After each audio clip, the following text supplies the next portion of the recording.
有没有算过，如果想靠投资每个月多赚1万，到底需要多少钱？前阵子我看到有人在比较高股息 ETF，是算如果每月想达到1到3万的被动收入，到底需要多少本金？结果我就看到动辄100万的数字。是的，即便是高股息，想要每个月有感的领个1万以上，都需要用到这么大的本金，更不用说是其他个股。所以今天这支影片，我想透过过去的数据来实际试算看看，如果我们的目标只是每个月多赚1万，同时考量股价成长以及配息，到底是股息股、成长股还是其他投资方式可以更快达到目标呢？而他们又各自有哪些优缺点？如果你也想靠投资每月至少多赚1万，但本金又没有很多，那这支影片或许能给你一些灵感哦。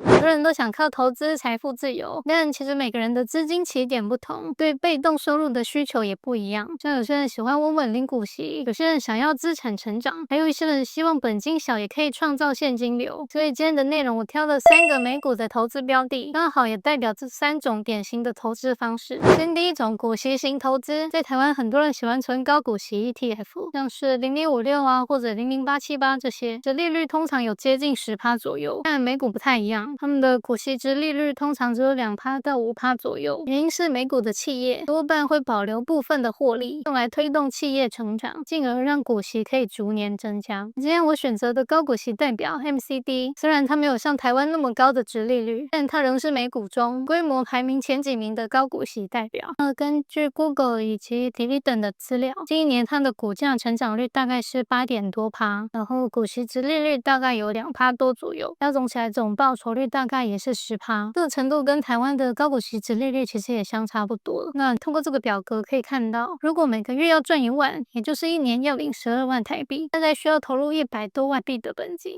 听起来这数字是不是觉得有点大？而且这边还只是算每月加薪1万而已。如果我们想要更多的被动收入，那需要的本金也会再更高。不过呢，虽然这种方法需要的本金高，但它的好处也很明显，就是波动小，收入相对稳定，对本金足够多的人来说，也是一个很不错的选择。那看完股息股，可能有些人会觉得，股息股虽然现金流稳定，但赚得太慢，但是长期来看，绩效可能远远不如成长股赚得多。所以接下来我们就以近几年最热门的 AI 股辉达来当做成长股的代表，试算看看，如果想靠成长股帮自己加薪，会不会不用准备那么多的本金呢？那根据我找到的资料，辉达过去1年的股价成长率大概是42%。股息殖利率大概只有0.02% 左右，这几乎可以忽略。那如果用这样的总报酬率来推算，想要每个月透过成长股多赚1万，也就是每年赚12万元的收入，大概需要投入20几万到30万的本金。这数字跟刚刚股息股要准备上百万相比，确实少了非常多。不过这里也有几个需要注意的地方。第一，这里的数据只是以近1年的报酬率去做估算，不代表每年它都有40几%的涨幅。第二点，那为什么我不用更长时间的数据去计算年化报酬率呢？就是因为如果拉长时间的话，就要考虑股息成长、企业基本面等等更多的细节，容易偏离这次的主题，所以我才统一都用近1年的报酬率来做比较，可以让试算更为直观。那看到这里，你可能会觉得还是成长股吸引人啊，只要投入大概30万的本金，就可以赚到跟股息股一样多的钱。没错，但也别忘了，想靠这样的成长股赚钱，你可能需要第一，懂买懂卖，在低点敢进场，在高点舍得卖。第二，时间成本，像这种成长股有时候可能需要持有个1、2年甚至以上，才比较不会错过大的涨幅，而且如果判断错误的话，还有可能长期套牢。那第三，本金要求，其实咱喜欢说多不多，说少也不少，要一般的上班族、小资族投入这样的金额在同一只标的，可能也会需要考虑一下。所以如果你不想要在单一股票上投入这么多的本金，也不想要慢慢的等待股价上涨，那接下来要介绍的第3种方式，美股选择权，或许也是值得考虑的选择。它可以同时满足这2项的优点，而它也是比较少人熟悉，但我自己操作起来很有感的一种投资方式。因为很多人一听到选择权就会觉得很复杂、很危险，但其实如果只做策略性的操作，就有比较保守的卖方策略，或者是我蛮喜欢的买方策略，它其实并不会那么可怕。而且我认为它最大的优势就是它使用本金的效率很高。举个我自己的例子，假设我现在只有大概10万块左右台币的闲钱想投资。如果用选择权操作，一个月额外赚个10%、20%也不会是天方夜谭，甚至有时候一周就会有这样的绩效。不像股息股那样需要将近100万的本金，也不像成长股需要等待几个月甚至几年。选择权只要掌握逻辑跟技巧，就有机会用更少的本金、更短的时间达到一样的收入。而且如果能持续稳定的操作，到后面也会越来越得心应手，每个月都有现金入袋是非常有可能实现的事。那这也是为什么选择权对我来说非常的有吸引力。当然有些人会觉得选择权风险不是很高吗？是的，如果完全不懂的状态下乱操作，当然会很危险。但如果有系统的学习，专注在自己比较擅长的策略，风险是可以控制的。就像我自己现在操作了4年多，基本每月都可以多赚几千到几万元。当然我也需要提醒，它的波动可能比前2者更大，要承担一定程度的风险。OK， 那影片的最后我们来快速的统整一下它们各自的优缺点吧。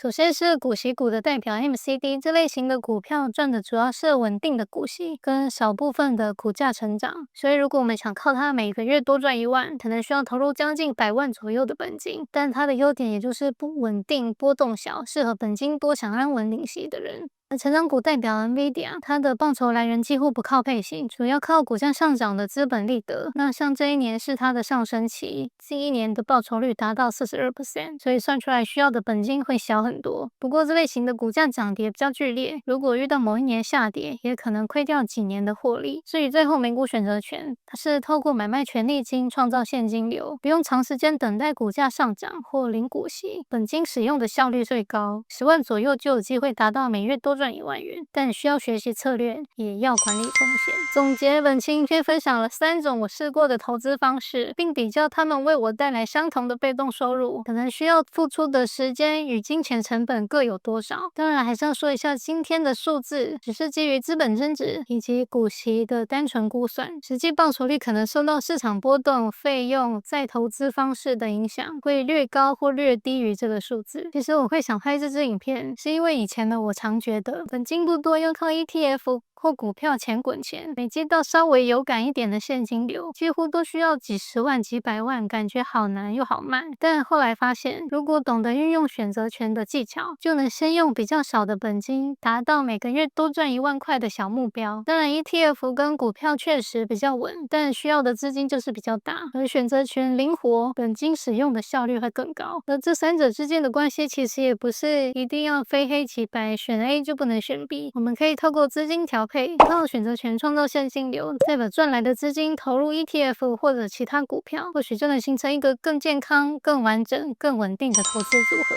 好啦，以上就是本期内容。如果你也喜欢这类型的比较，欢迎按赞订阅。那最近我也即将推出一本选择权新手笔记，想了解更多的话，欢迎持续锁定我的频道。那下次见，拜拜。